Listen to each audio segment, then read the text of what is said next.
Nunca había estado en un lugar tan impresionante.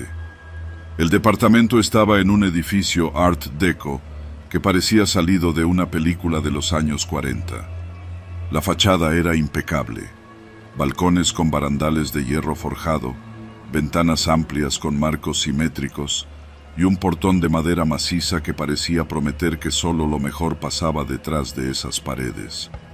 Era uno de esos lugares que nunca pensé pisar, pero cuando mi amigo Daniel me consiguió una invitación para una de las famosas reuniones de la colonia Roma, no pude negarme. Daniel era de esos tipos que siempre conocían a alguien. Tenía una facilidad casi mágica para colarse en los círculos más exclusivos de la ciudad. Me había hablado de estas fiestas como si fueran la cúspide del buen gusto. La música en vivo, la comida que parece de restaurante con estrellas Michelin y la gente... Es otro nivel, güey. Nada de selfies ridículas o reggaetón a todo volumen. Puro ambiente fino. Yo no era precisamente de ese mundo, pero había algo en su entusiasmo que me convenció. Además, después de un par de semanas pesadas en el trabajo, necesitaba desconectarme. Llegamos al edificio justo antes de las 9 de la noche. Había un par de invitados más esperando frente al portón, vestidos impecablemente. Daniel llevaba un traje que probablemente costaba más que mi renta, y yo me conformé con lo mejor que tenía. Una camisa blanca bien planchada y unos zapatos recién boleados. No sabía exactamente a qué me enfrentaba, pero me sentía fuera de lugar. El anfitrión, un hombre llamado Héctor, nos recibió en la entrada. Era joven, de unos 35 años, con un porte impecable y un carisma casi hipnótico. Su sonrisa era amplia pero controlada, como si estuviera perfectamente calculada para hacerte sentir cómodo sin perder su aire de superioridad. Bienvenidos, es un gusto tenerlos aquí, dijo mientras estrechaba mi mano. Su apretón era firme, demasiado firme. No sé por qué, pero algo en su mirada me puso en alerta. Era como si me estuviera evaluando. El interior del departamento era impresionante. Techos altos con molduras detalladas, pisos de madera que crujían ligeramente al caminar y una iluminación cálida que bañaba cada rincón en un dorado elegante. Había más de 20 personas ya reunidas en la sala principal, todas con copas en mano y conversando en pequeños grupos. La música de un cuarteto de jazz llenaba el aire, dándole al lugar un ambiente sofisticado que casi parecía irreal. Me tomó poco tiempo darme cuenta de que algo no encajaba. Todo era demasiado perfecto, como si estuviera diseñado para deslumbrarte y distraerte. Las conversaciones, aunque fluidas, parecían carentes de profundidad, como si nadie quisiera revelar demasiado de sí mismo. Me presentaron a varias personas, pero no lograba recordar sus nombres después de los primeros minutos. Era como si todos estuvieran actuando un papel, incluido yo. La primera señal de alarma llegó cuando noté que Daniel estaba cada vez más absorto en la atención de una mujer llamada Mariana.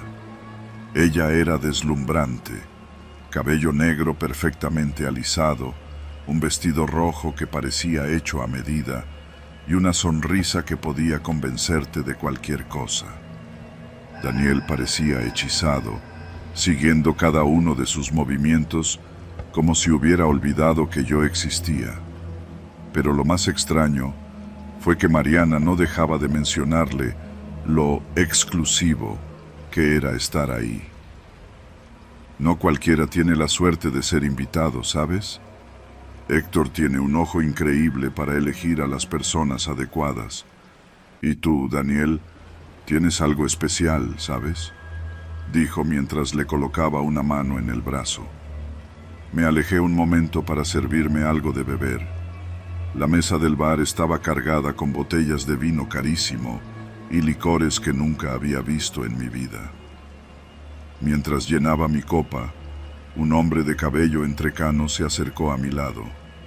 Vestía un traje azul impecable, pero había algo cansado en su expresión, como si estuviera en el lugar por obligación. «Primera vez aquí, ¿verdad?», me dijo en voz baja. Asentí, algo sorprendido por la pregunta.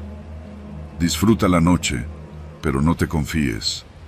Aquí todos tienen un propósito, aunque no lo parezca», añadió antes de alejarse sin esperar respuesta. Sus palabras me dejaron inquieto. Me giré para buscar a Daniel, pero ya no lo vi en la sala. Recorrí el departamento, tratando de no parecer demasiado obvio, y lo encontré en una habitación al fondo, conversando con Héctor y Mariana.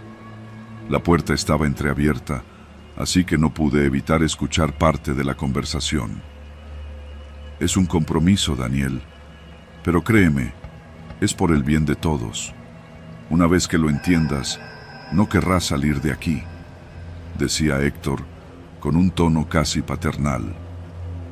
«No sé, esto es demasiado rápido. Necesito pensarlo», respondió Daniel, visiblemente nervioso.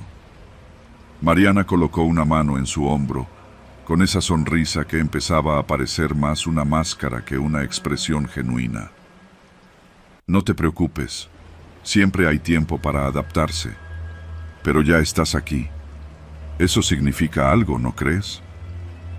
Cuando Héctor giró la cabeza en mi dirección, me retiré rápidamente, sintiendo que mi presencia no era bienvenida. Regresé a la sala principal, tratando de actuar como si nada hubiera pasado, pero mi mente estaba trabajando a 1000 por hora. Algo estaba mal, muy mal. Nadie salía de este lugar por casualidad, y no podía dejar de pensar en los rumores que había escuchado antes de venir. Personas que entraban a estas fiestas y nunca volvían a ser vistas.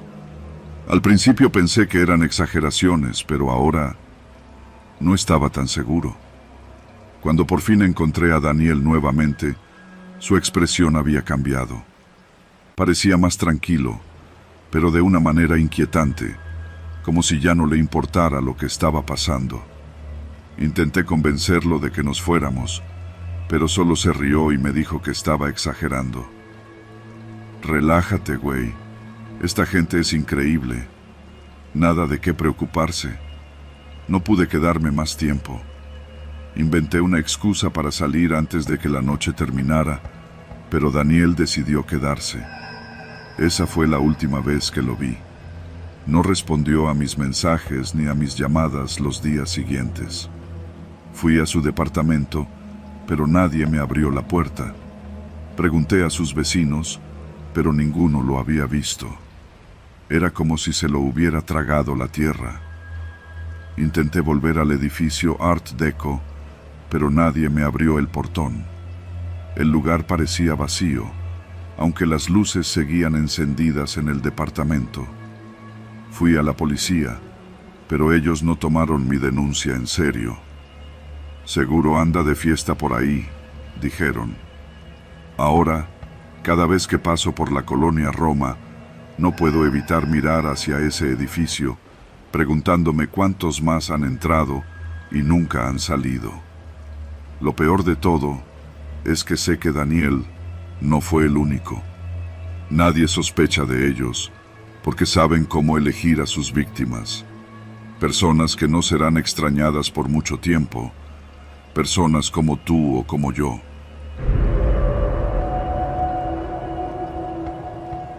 Mi nombre es Martín Ortega y soy el vigilante nocturno de una pequeña sección de la colonia Roma. Trabajo en este puesto desde hace 4 años y mi rutina es tan fija como los viejos adoquines de las calles que recorro cada noche. Comienzo a las 10 en punto y termino a las 6 de la mañana. Patrullo la calle Córdoba entre Chiapas y Zacatecas, un tramo pequeño que apenas abarca 3 edificios. Mi presencia da tranquilidad a los vecinos, o eso dicen. Gracias, Martín, por cuidar nuestra seguridad. escucho cada tanto, pero no lo hago por ellos, no realmente. Lo hago por los edificios. Estas construcciones antiguas me fascinan. No son solo estructuras de ladrillo, son historias vivas. Cada grieta, cada puerta que rechina, cada balcón oxidado, tiene algo que contar. Al principio, todo era profesional. Cumplía con mi ronda, saludaba a los residentes y reportaba cualquier anomalía. Pero con el tiempo, empecé a prestar más atención. Aprendí sus nombres, sus horarios, incluso sus manías. Tomás, del primer piso del número 42, siempre volvía borracho los viernes por la madrugada. La señora Ruiz, del tercero, no dormía bien. Veía la luz de su televisor encendida hasta las 4.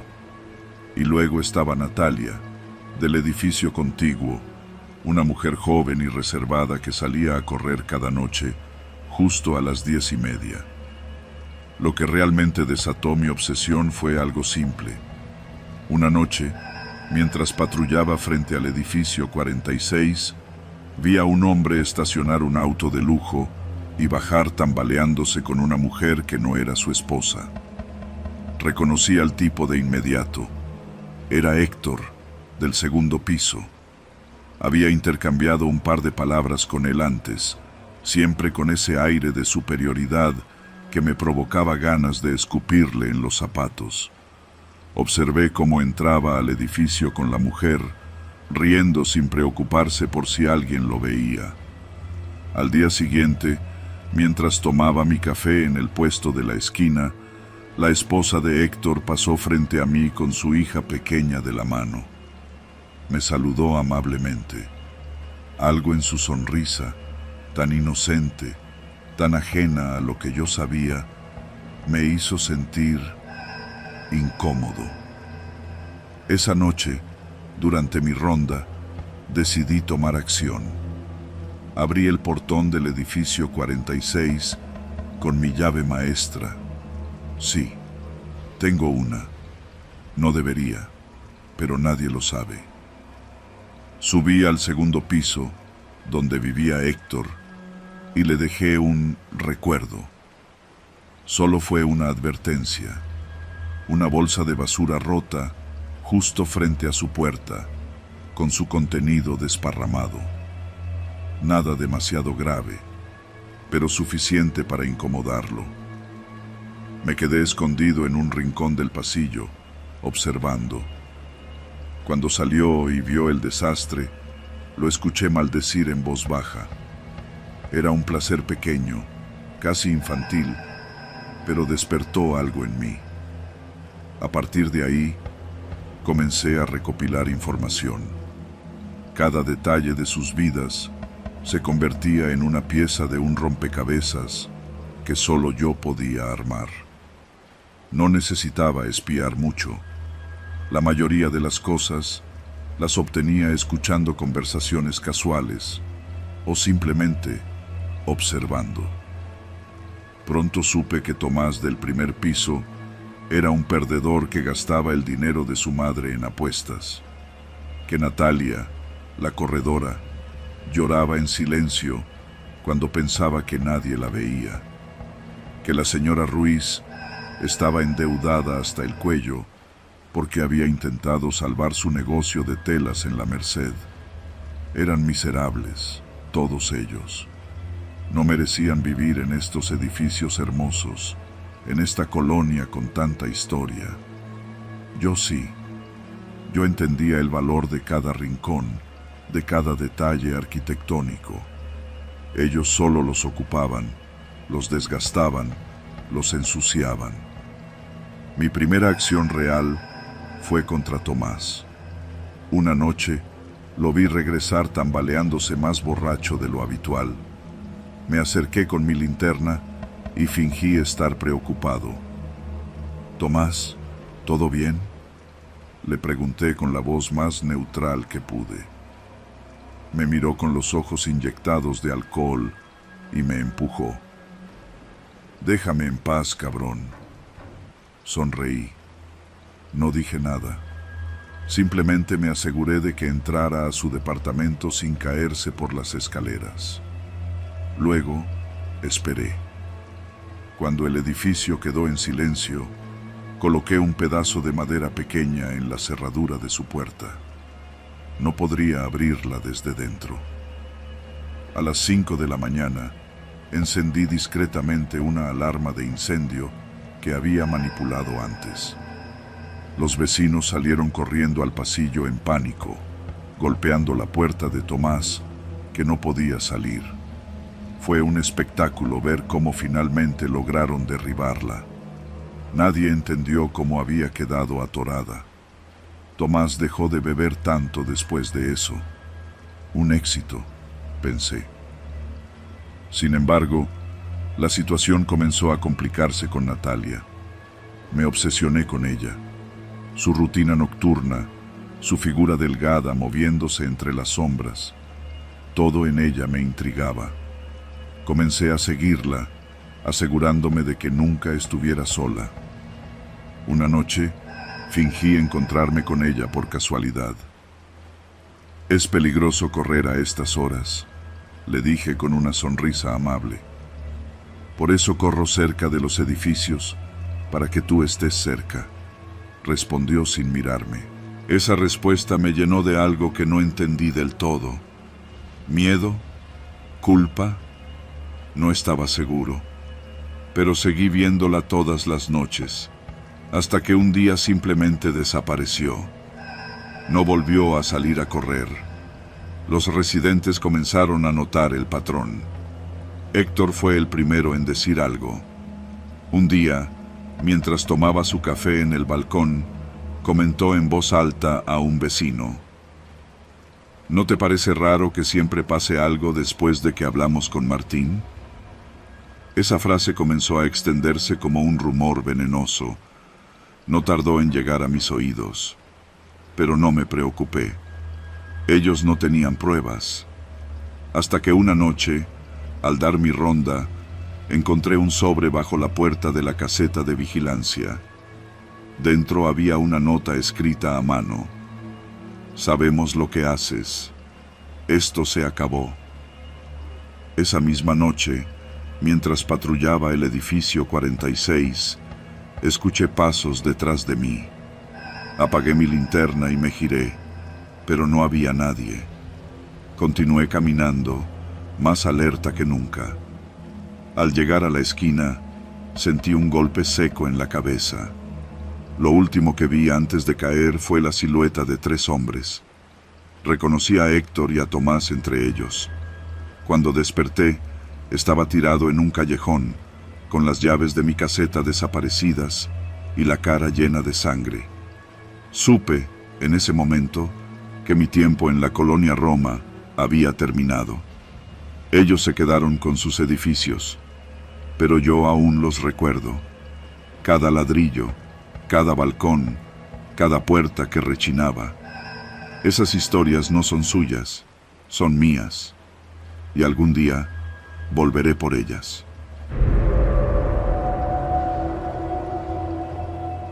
Siempre me ha fascinado descubrir restaurantes nuevos, esos rincones escondidos que, de un día para otro, se convierten en joyas de la ciudad. Fue así como supe de El Horno de los Santos, un pequeño restaurante familiar ubicado en una calle tranquila de la colonia Roma. Lo mencionaban en todos lados: Instagram, reseñas de blogs gastronómicos. Incluso un par de conocidos me lo recomendaron. Es chiquito, pero vale la pena la espera. Todo es casero, fresco, y el chef es un genio, me dijo Mariana, una amiga que sabe de comida tanto como yo, de vinos baratos. No tardé en convencerme. Una noche de jueves, hice una reservación para el sábado. Aunque no era un lugar de mantel largo, las mesas estaban llenas semanas antes. Me sorprendió conseguir un espacio tan rápido. Al llegar, el restaurante parecía sacado de una postal de provincia. Las paredes de ladrillo desnudo, una pequeña terraza con luces cálidas colgando y apenas unas 6 mesas repartidas en un espacio que olía a pan recién horneado y especias. Nada pretencioso. Desde afuera podías ver el salón principal, donde un par de meseros corrían entre las mesas, y al fondo, un ventanal que dejaba entrever parte de la cocina. Sin embargo, aunque todo lucía impecable, noté algo extraño. El chef, un hombre alto, delgado y de cabello entrecano, estaba de pie frente a la cocina, inmóvil. Vestía un mandil negro que contrastaba con su piel pálida y su expresión seria. Me llamó la atención que no parecía supervisar nada, solo estaba ahí, observando. Cuando nuestras miradas se cruzaron, sentí una punzada de incomodidad, como si me estuviera evaluando. Pero no le di importancia. Mi mesa estaba junto a una de las ventanas. Desde ahí, podía ver la entrada del restaurante y la pequeña fila de personas que esperaban por una mesa. Todo en el lugar parecía fluir con una coordinación perfecta, como un reloj bien afinado. Los platillos eran sencillos pero impecables. Una sopa de lentejas con un sabor profundo, una cochinita pibil servida con tortillas recién hechas, y de postre, un flan con una textura que se derretía en la boca. Cada bocado era un placer. Cuando llegó la cuenta, me sorprendió que no fuera tan cara como esperaba. Dejé una buena propina y me fui satisfecho, convencido de que volvería. Pero algo seguía dándome vueltas en la cabeza. No vi a nadie más entrar o salir de la cocina durante toda mi visita, excepto al chef, que ocasionalmente se asomaba para observar a los clientes con esa misma mirada inquisitiva. Regresé un par de semanas después. Esta vez llevé a Mariana, que no dejaba de insistir en que quería probar el lugar conmigo. Noté que el ambiente seguía siendo cálido y acogedor, pero algo me pareció distinto. El ayudante de cocina, un joven con gorra y mandil, salía constantemente al salón, llevando los platos con cuidado. Sin embargo, cada vez que cruzaba la puerta de la cocina, el chef lo seguía con la mirada, como si estuviera vigilando cada uno de sus movimientos. Mientras comíamos, Mariana me contó algo que no había notado antes. ¿Sabías que nadie ha entrevistado al chef? Busqué en línea, porque estaba escribiendo algo para mi blog, pero no hay nada sobre él. Ni su nombre aparece en el menú. Es como si el tipo no existiera. Eso me pareció extraño, pero lo atribuí a la privacidad. No todos quieren ser famosos, ¿no? Sin embargo, había algo más. El ayudante, que parecía nervioso cada vez que se acercaba a nuestra mesa. Lo vimos detenerse junto a la puerta principal, revisando su celular con prisa. Cuando el chef salió de la cocina, el joven casi dejó caer un plato del susto. Mariana, siempre curiosa, me sugirió hablar con él antes de irnos, pero cuando lo buscamos, ya no estaba. Pasaron varios meses antes de que volviera al restaurante. Fue por casualidad. Estaba caminando por la colonia y vi que ya no había fila afuera. La curiosidad me ganó. Entré, pensando que tal vez tendría suerte de encontrar una mesa sin reserva. El ambiente seguía siendo el mismo, pero noté algo peculiar. Había menos personal. Solo un mesero atendía las mesas y detrás de la barra, el ayudante de cocina ya no estaba. Pedí algo ligero, una sopa y un pastel de elote. Mientras esperaba, observé cómo el chef salía de la cocina con una olla pequeña. Se acercó a una de las mesas y vertió un poco de lo que parecía ser caldo en el plato de una mujer. Todo con un gesto solemne, casi teatral. Sentí una punzada de inquietud. Tal vez fue su expresión o la manera en que sujetaba la olla, como si estuviera protegiendo algo precioso. Cuando terminé mi comida, no pude resistir más. Me acerqué al ventanal que daba a la cocina, tratando de echar un vistazo. La puerta estaba entreabierta y en ese momento no había nadie dentro. Lo que vi me dejó helado. Un enorme refrigerador ocupaba casi toda la pared del fondo. Había bandejas de metal cubiertas con trapos blancos, pero debajo de uno de ellos se asomaba algo extraño. La textura no parecía la de un trozo de carne común. Era más humana. Entonces escuché pasos detrás de mí. Me giré rápidamente y ahí estaba el chef, mirándome con esa expresión gélida. ¿Puedo ayudarlo?, preguntó, su voz tan suave que me puso los pelos de punta. Perdón, solo estaba viendo. Me sonrió, pero no de manera amable. Era una sonrisa vacía, como si supiera algo que yo no. Aquí no se permite la entrada. No volví al restaurante, pero no pude sacármelo de la cabeza. Empecé a investigar más, incluso contacté a Mariana. Nadie sabía qué había pasado con el ayudante de cocina, y al parecer, otras personas también habían notado cosas raras. Fue entonces cuando vi un comentario en un foro.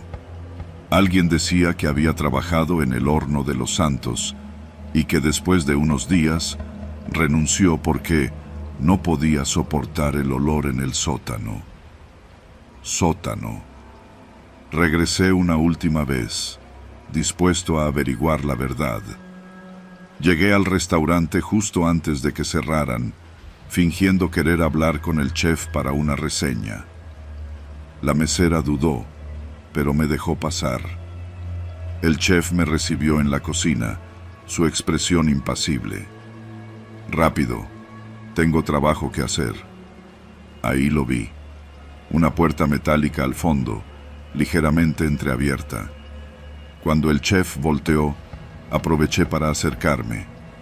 Un olor penetrante me golpeó antes de que pudiera ver nada. Y entonces lo entendí. No eran ingredientes especiales. No eran especias únicas. Eran restos. Humanos.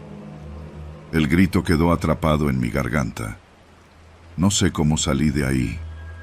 Lo último que recuerdo es al chef mirándome desde la puerta, mientras se quitaba el mandil con un cuchillo en la mano. Nunca volví. Pero cada vez que alguien menciona el horno de los Santos, no puedo evitar preguntarme si todavía están sirviendo lo mejor de la casa.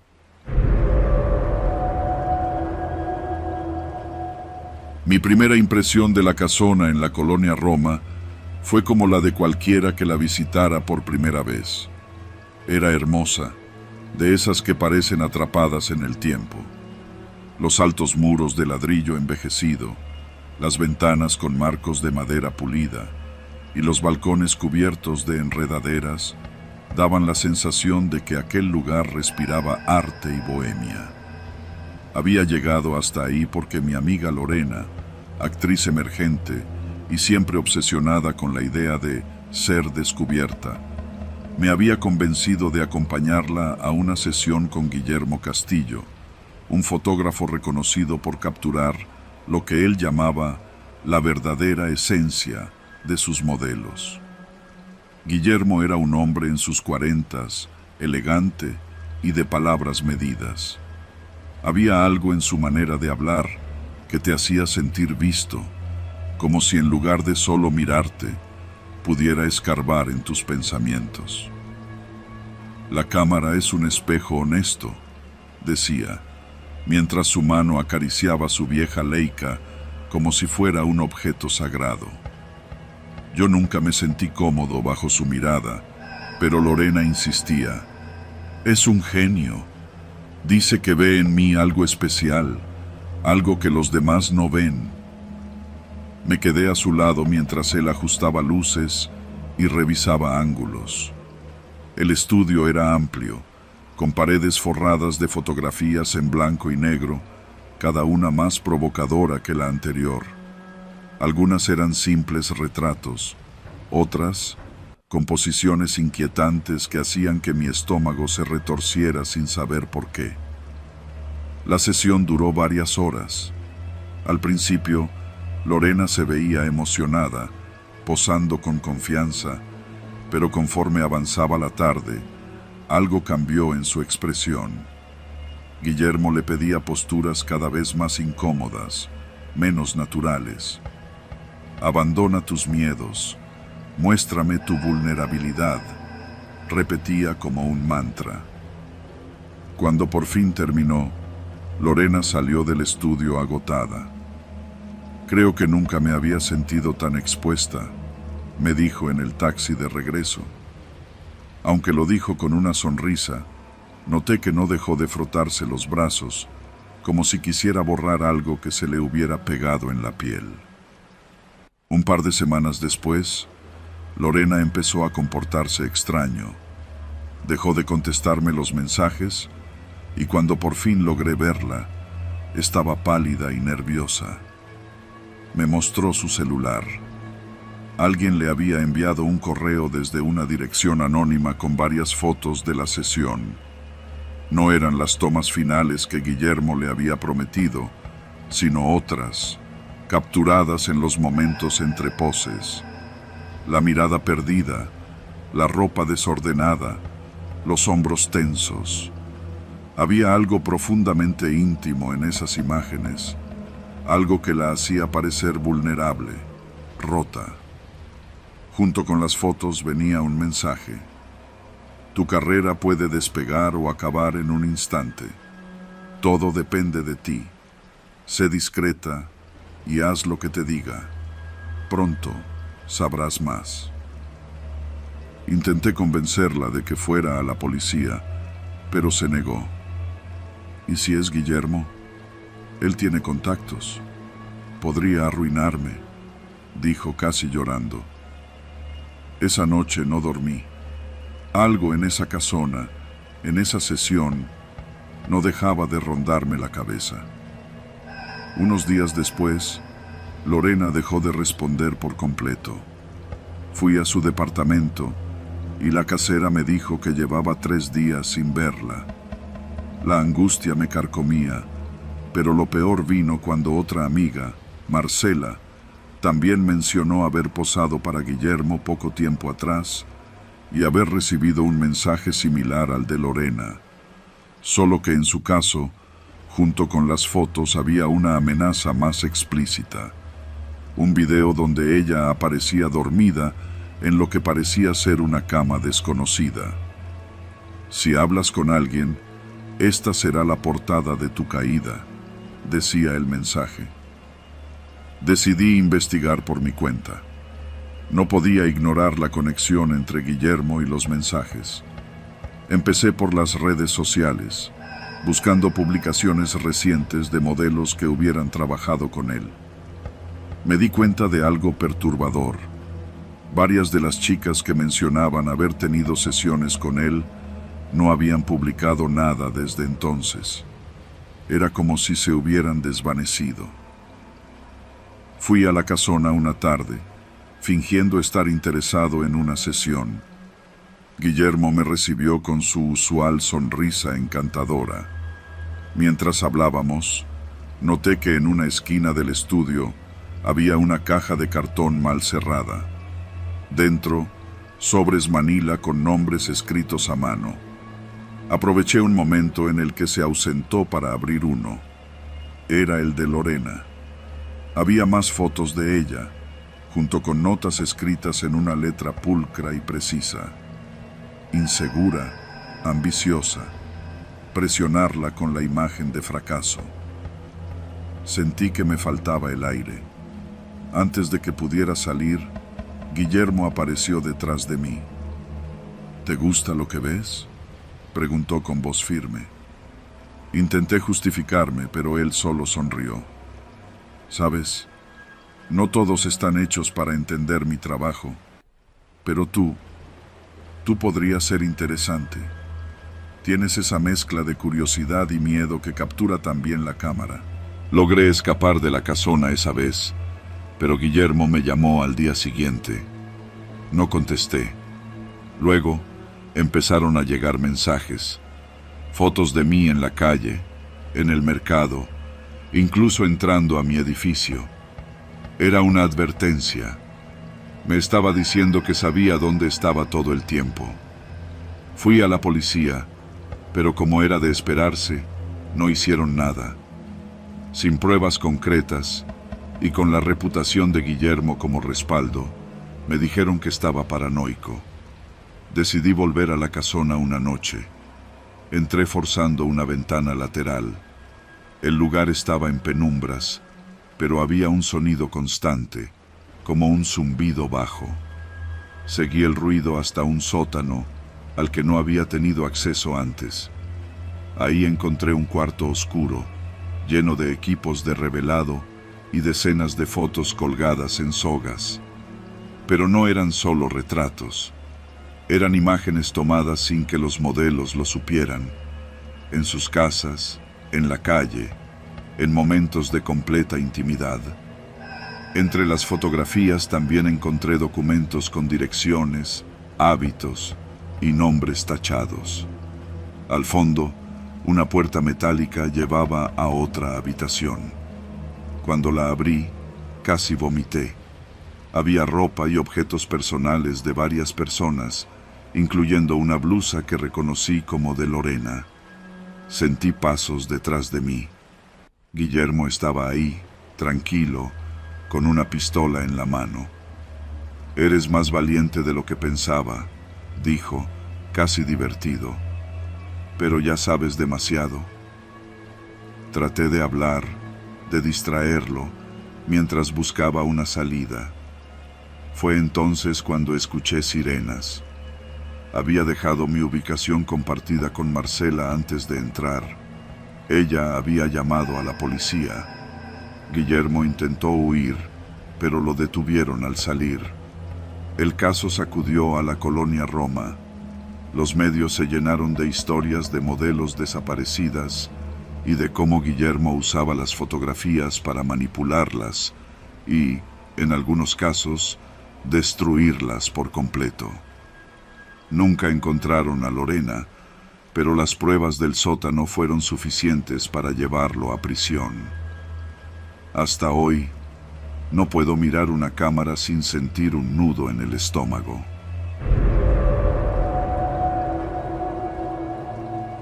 Siempre tuve una relación complicada con mi cabello. Era grueso, difícil de manejar y nunca lograba el corte que quería. Por eso, cuando Mariana, una amiga que parecía conocer todos los secretos de la colonia Roma, me habló de Estudio León, una peluquería exclusiva que estaba arrasando entre artistas y socialites, no dudé en pedirle el contacto. «No es barato, pero vale cada centavo. León tiene un don», me dijo mientras alisaba su flequillo perfecto.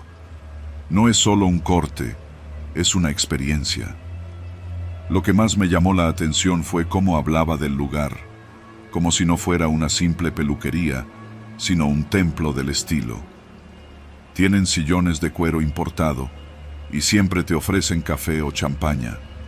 Ah, y León, ese hombre te hipnotiza con su manera de hablar. Decidí hacer una cita, aunque los precios me hacían dudar. Me dije que sería una inversión en mí misma. La fachada de Estudio León era impresionante, con un gran ventanal que dejaba ver el interior. Pisos de mármol blanco, espejos dorados enormes y un mostrador minimalista donde una recepcionista impecable organizaba las citas. Entré sintiéndome fuera de lugar, pero la sonrisa amable de la recepcionista me tranquilizó. «Bienvenida, eres nuestra última cita del día», me dijo mientras me ofrecía una copa de vino blanco. Su voz era suave, casi relajante. Pocos minutos después apareció León, el dueño y estilista principal. Era un hombre de unos 40 y tantos años, alto y delgado, con el cabello perfectamente peinado hacia atrás. Vestía una camisa blanca que parecía planchada al detalle y un delantal negro que le daba un aire profesional. Su presencia era magnética. Había algo en su forma de hablar que hacía que te sintieras especial, como si fueras la persona más importante de su día. Es un placer conocerte, Andrea. Hoy vamos a hacer algo que resalte tu verdadera belleza, dijo mientras me guiaba hacia uno de los sillones de cuero. Me senté y mientras me envolvía con la capa negra, no pude evitar notar los pequeños detalles, los peines perfectamente alineados, las tijeras relucientes en su estación y una cámara Polaroid en una esquina del espejo. Supuse que era parte de algún tipo de antes y después para sus redes sociales, así que no le di importancia. La sesión comenzó como cualquier otra. Me preguntó qué quería hacerme y luego sugirió un estilo que, según él, enmarcaría mejor mi rostro. Pero lo que más me sorprendió fue lo fácil que era hablar con él. No sé si era su tono de voz o la forma en que me miraba mientras cortaba, pero me encontré contándole cosas que normalmente no comparto con extraños. Lo mucho que me agobiaba mi trabajo, lo mal que estaba mi relación con mi novio y hasta el estrés que me generaba vivir sola en la ciudad. Es increíble cómo el cabello guarda nuestras emociones, dijo mientras recogía un mechón con delicadeza. Cuando cortamos lo viejo, damos espacio a lo nuevo. Es casi como una limpieza espiritual. Asentí, sintiéndome extrañamente vulnerable. Cada vez que pasaba el peine o las tijeras, parecía arrancar algo más que mi cabello. Me sentía liviana, como si hubiera descargado un peso que ni sabía que cargaba. Cuando terminó, me mostró el resultado. Un corte perfecto, moderno y elegante. Me sentí otra persona al mirarme en el espejo. León tomó la Polaroid y, sin preguntar, me sacó una foto. Un recuerdo para el estudio, dijo con una sonrisa. Así siempre tendré presente la transformación de mis clientes. No le di importancia. Me sentía increíblemente bien, y todo lo que quería era presumir mi nuevo look en las historias de Instagram. Pagué, dejé una generosa propina y salí de ahí pensando que definitivamente volvería. Todo parecía normal hasta unos días después. Una tarde, al revisar mi correo electrónico, encontré un mensaje con el asunto sobre tu última visita a Estudio León. Lo abrí sin pensar y me quedé helada al leerlo. Andrea, fue un placer conocerte. Tu historia me conmovió profundamente, especialmente lo que compartiste sobre tu relación y los problemas en tu trabajo. Espero que el nuevo estilo te haya ayudado a sentirte más segura de ti misma. Si necesitas a alguien con quien hablar, sabes dónde encontrarme. León. ¿Cómo sabía mi correo? No recordaba haberlo compartido. Me incomodó un poco, pero me convencí de que probablemente lo había anotado al llenar algún formulario. Decidí ignorarlo.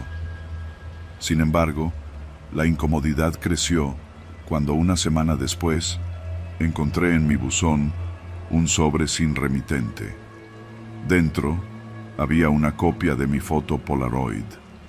En el reverso, con letra impecable, alguien había escrito: "La verdadera belleza no se oculta".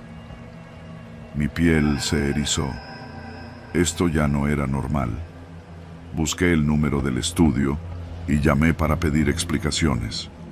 La misma recepcionista contestó, pero cuando mencioné lo de la foto, su tono cambió. León no está disponible en este momento, pero le pasaré tu mensaje, dijo antes de colgar abruptamente. Decidí investigar por mi cuenta. Revisé las reseñas del lugar en internet, pero algo me llamó la atención. Las opiniones más recientes eran perfectas, llenas de halagos hacia León, mientras que las más antiguas eran negativas y hablaban de una experiencia incómoda, especialmente en relación a cómo él hacía preguntas demasiado personales. Algunos mencionaban recibir correos o mensajes extraños después de sus citas. Con cada clic, sentía que mi pecho se apretaba más. Encontré un hilo en un foro donde alguien contaba que había trabajado brevemente como asistente en el estudio. Decía que León tenía una obsesión enfermiza con sus clientes, que guardaba mechones de cabello, uñas y hasta copias de sus fotografías en una habitación que siempre mantenía cerrada. El miedo se transformó en pánico cuando recordé lo mucho que le conté sobre mí. Sabía dónde trabajaba, sabía sobre mi relación y ahora parecía estar vigilándome. Regresé al estudio una tarde, cuando sabía que estaría menos concurrido. Fingí querer otro corte y logré que León me atendiera. Esta vez no me sentí especial ni hipnotizada por su carisma. Había algo oscuro en su mirada, algo que me hacía sentir pequeña. ¿Por qué tienes mi foto?, le solté de golpe, sin rodeos. León se detuvo en seco, con las tijeras a medio camino. No sé de qué hablas, respondió, aunque su tono no era convincente. La Polaroid que me tomaste, la recibí en un sobre. ¿Fue cosa tuya? Sonrió, pero esta vez su sonrisa parecía forzada. Andrea, estás exagerando. Solo intento mantener una conexión especial con mis clientes. No dije nada más. Me levanté, dejé el dinero en el mostrador y salí. Esa noche cambié mis cerraduras, denuncié el incidente a la policía y borré todo rastro de mi información en línea. Nunca volví a Estudio León, pero tampoco dejé de sentirme observada. Algunos días, al caminar por la Roma, juraría ver su silueta reflejada en algún escaparate. Él nunca hizo nada más, pero saber que alguien con acceso tan íntimo a tu vida guarda un pedazo de ti, literalmente, es un horror que no me deja dormir hasta hoy.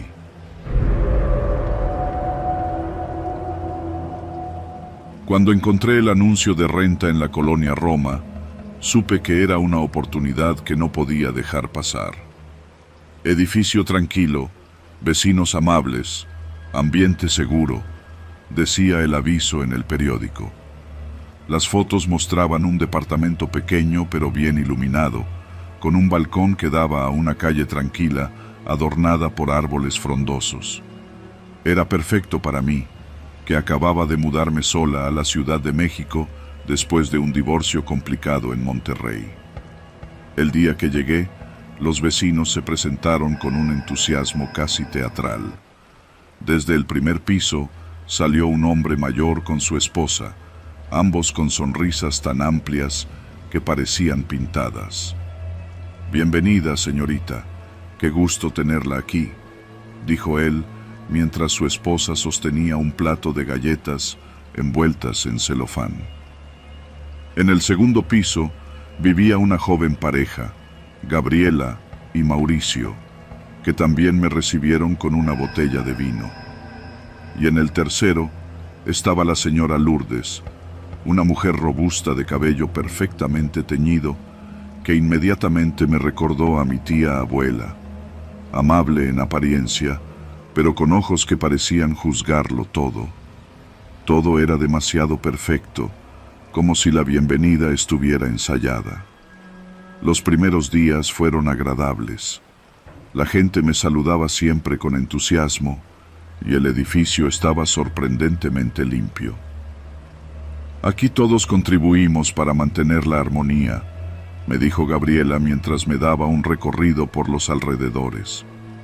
Me habló de las reuniones vecinales que organizaban cada mes, de las cenas compartidas y de cómo todos colaboraban para cuidar el edificio.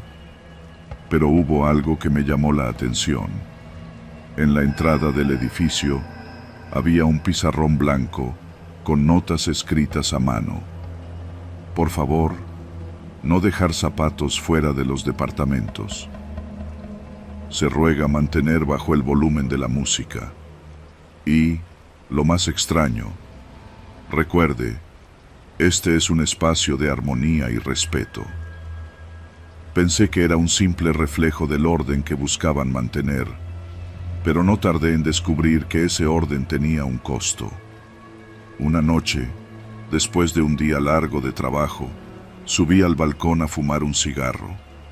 Apenas había encendido el encendedor cuando escuché un ruido seco detrás de mí.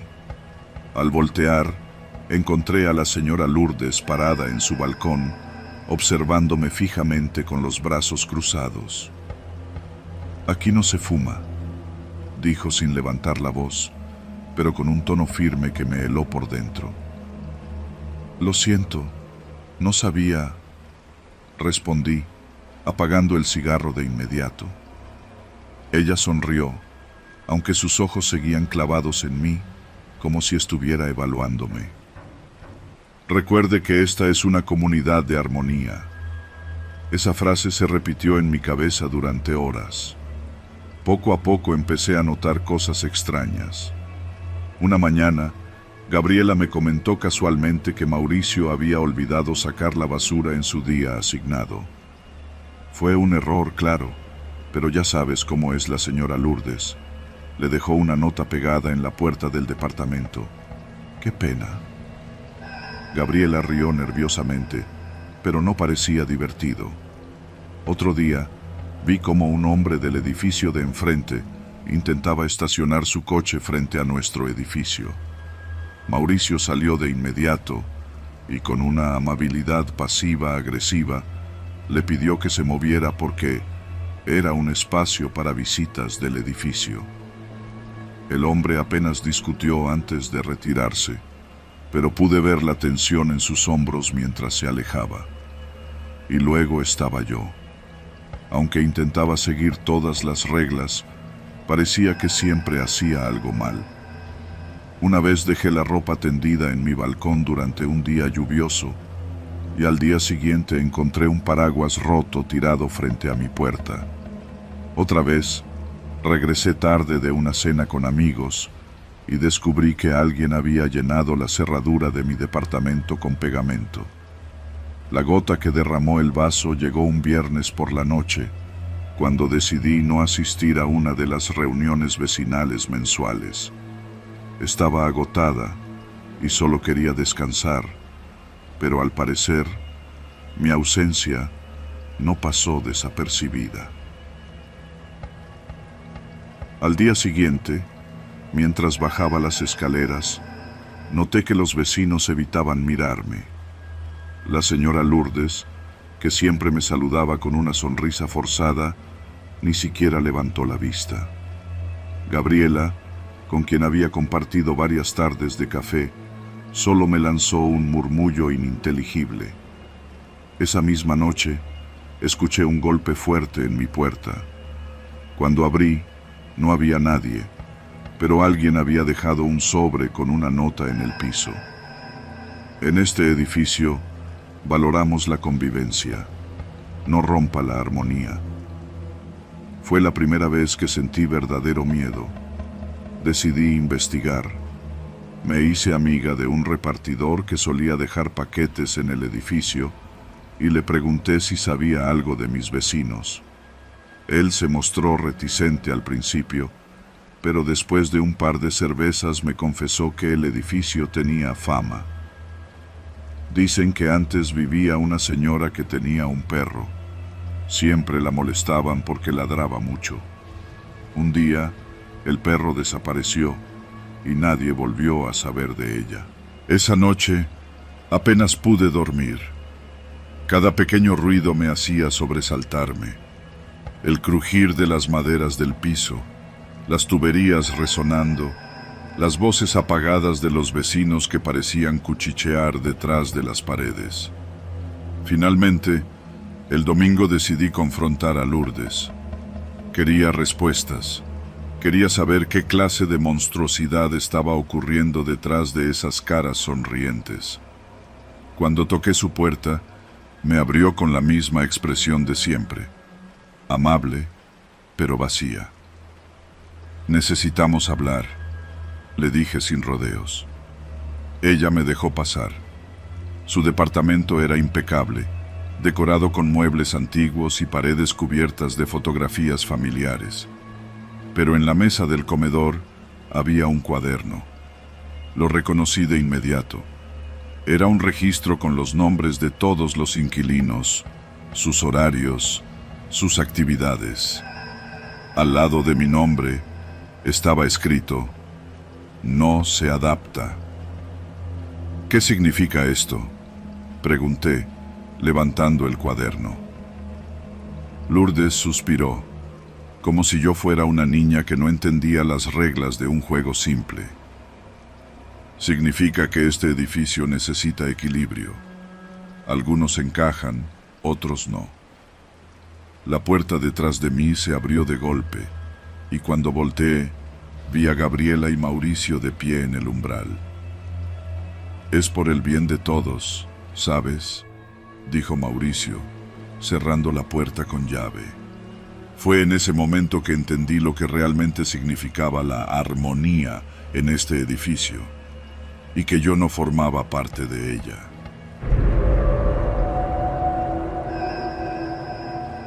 Nunca imaginé que la confianza pudiera ser tan peligrosa. La conocíamos como la tía, una mujer mayor de cabello blanco perfectamente peinado, siempre envuelta en su delantal de flores, y un olor a canela que la precedía. Vivía sola en una casa antigua, de esas con azulejos desgastados y muebles que parecen haber sobrevivido a 3 generaciones. Para los vecinos de la colonia Roma, era una bendición, una especie de abuelita comunitaria que siempre tenía tiempo para cuidar a los niños. Yo crecí viendo a la tía en la esquina de la calle Tepeji, frente a la pequeña tiendita de don Jacinto. En las tardes, sacaba su sillón de mimbre a la banqueta y tejía mientras saludaba a los transeúntes. Siempre tenía un plato de galletas para los niños y una sonrisa para los adultos. Mi hermana Mariana y yo solíamos reírnos de su obsesión con la limpieza y las reglas. Mira cómo les grita a los niños si pisan el césped, me decía Mariana mientras regresábamos del mercado. Es normal, es una señora grande, contestaba yo, aunque algo en su tono me incomodaba. Con el tiempo, la tía empezó a ser más que una vecina amable. Se convirtió en una niñera de confianza para todos. Cuando los padres trabajaban largas horas, los niños se quedaban con ella.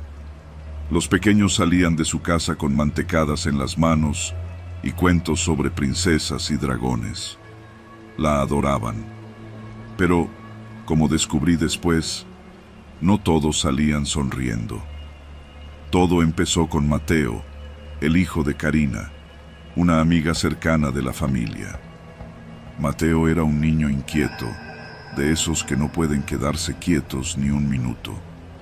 Karina trabajaba largas horas en un despacho, así que comenzó a dejarlo con la tía. Al principio, todo parecía normal. Mateo regresaba contando historias sobre las leyendas que la tía le narraba mientras horneaban pan. Pero luego Karina empezó a notar cosas extrañas.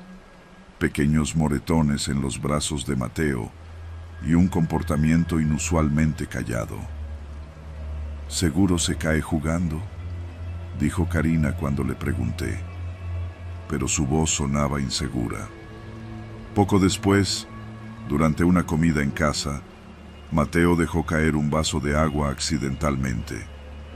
Karina se levantó rápidamente para limpiarlo, pero Mateo se echó para atrás, como si esperara un golpe. «No pasa nada, hijo», le dijo Karina confundida. Pero el niño murmuró algo que casi nadie escuchó. «La tía dice que mentir está mal y que romper cosas también». Nadie quiso darle importancia, pero a mí me quedó dando vueltas en la cabeza. Días después, fue Mariana quien mencionó algo inquietante. Me contó que había escuchado rumores entre las mamás de la colonia. Algunos niños que pasaban tiempo con la tía volvían a casa con marcas extrañas, cortes superficiales, pequeñas quemaduras que parecían de cocina. Cuando los padres preguntaban, los niños decían que habían sido castigados por portarse mal. Mariana se reía de los rumores, diciendo que eran exageraciones. Yo quería creerle, pero algo no encajaba. Un día, me ofrecí a llevar un pastel que la tía había preparado para una junta vecinal. Era una excusa para entrar a su casa y ver cómo era por dentro. Cuando abrí la puerta, el olor dulce de la vainilla me envolvió, pero también percibí algo más, un leve aroma a humedad, como de ropa vieja, guardada demasiado tiempo. La casa estaba impecable, casi quirúrgica. La sala tenía estanterías llenas de figuritas de porcelana y un mantel perfectamente alisado en la mesa central. Pero algo me llamó la atención. Un pequeño banco de madera junto a la cocina. Estaba desgastado, con manchas que parecían haber sido frotadas con fuerza. A su lado, un cinturón de cuero. «¿Qué te parece mi hogar?», preguntó la tía, apareciendo de repente detrás de mí. «Muy bonito, como siempre», dije, tratando de ocultar mi nerviosismo. Ella me sonrió, pero sus ojos, detrás de los lentes gruesos, parecían estudiarme. «Los niños necesitan reglas, si no, crecen torcidos. ¿No crees?», dijo mientras acomodaba las flores en un jarrón. Esa noche no pude dormir. Me quedé pensando en lo que había visto en las historias de los niños. Decidí que tenía que hablar con alguien, pero no sabía con quién. Todos en la colonia veneraban a la tía. ¿Quién iba a creerme? Unos días después, escuché algo que me heló la sangre. Eran las 9 de la noche y yo pasaba frente a su casa de regreso del trabajo. Desde el interior se escuchaba el llanto de un niño, ahogado pero claro. Me detuve en seco, intentando distinguir si era real o mi imaginación. «Por favor, ya no», se escuchó entre sollozos. Corrí hacia la puerta, pero antes de que pudiera hacer algo, el llanto cesó. El silencio que siguió fue aún peor. A la mañana siguiente, fui directo a casa de Karina. Le conté lo que había escuchado y lo que había visto. Karina, al principio, estaba incrédula, pero cuando mencioné el llanto, su rostro cambió. «Ayer Mateo llegó con marcas en las piernas. Dijo que se cayó en las escaleras, pero creo que me mintió. Decidimos actuar». Karina fue directamente a confrontar a la tía. Yo me quedé cerca, esperando afuera, sin saber qué iba a pasar. Después de varios minutos, Karina salió pálida, con los ojos llenos de lágrimas. «¿Qué pasó?», le pregunté. La tía dijo que los niños necesitan aprender límites. Y cuando le pregunté por las marcas, sonrió. Me dijo que las caídas les enseñan a no volver a tropezar. Esa fue la última vez que alguien dejó a un niño con la tía. Pero no fue el final. Unos meses después, la tía fue encontrada en su casa, en el suelo de la cocina, rodeada de sus utensilios. Había muerto sola, de un infarto, según dijeron los médicos. Pero lo que más impactó fue lo que encontraron en el sótano. Un pequeño cuarto lleno de cuadernos con notas detalladas, nombres de niños, fechas y descripciones de sus castigos. Juanito mintió sobre romper un plato, 1 hora en el banco. Mateo, gritarle a su madre, quemadura leve en la mano. Nadie quiso hablar de eso públicamente, pero los rumores se esparcieron como fuego. La casa quedó vacía, y el olor a canela que alguna vez inundaba la esquina de la calle Tepegui se convirtió en un recuerdo amargo. Ahora, cuando paso por ahí, evito mirar. A veces me parece escuchar risas infantiles o el crujir de una silla mecedora, pero solo son recuerdos, ¿verdad?